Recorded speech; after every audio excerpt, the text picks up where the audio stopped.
Ask yourself what would motivate you. First of all, don't be studying 8 hours a day, because that isn't going to work and you're not going to do it anyways. Would you start studying 5 minutes a day? Seriously, could you bring it up to 10 minutes a day? What would you have to do for yourself to get yourself to sit down for half an hour a day and study intently? Like maybe you'd have to, I don't know what you'd have to do, like have a beer at 6 o'clock at night or something, or maybe you'd have to go for a walk in the park or go out for coffee. It's like, imagine that you're sitting down with a stupid, undisciplined child and you're trying to get that child to do something useful. And you say, okay, look, I want you to do X, it's necessary, but you can pick how much of it you're going to do and I'll give you what you want if you do it.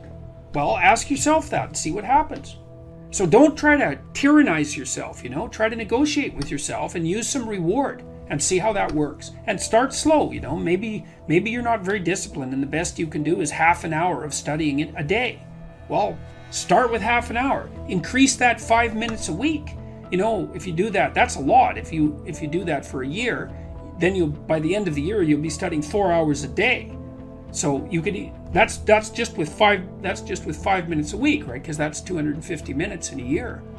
So start ridiculously, pathetically. Study for 5 minutes a day for a week, and then move it to 10.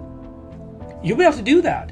And don't cheat, because one of the things people do is they make a deal with themselves like that. I'm going to study for 10 minutes a day, each day. And then they get into it and they think, wow, this is going really good. So they study for 2 hours and then they've broken the contract with themselves and they don't trust themselves anymore.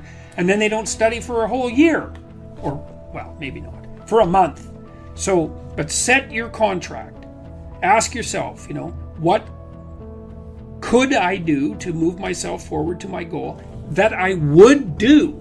And then how could I improve that incrementally? So that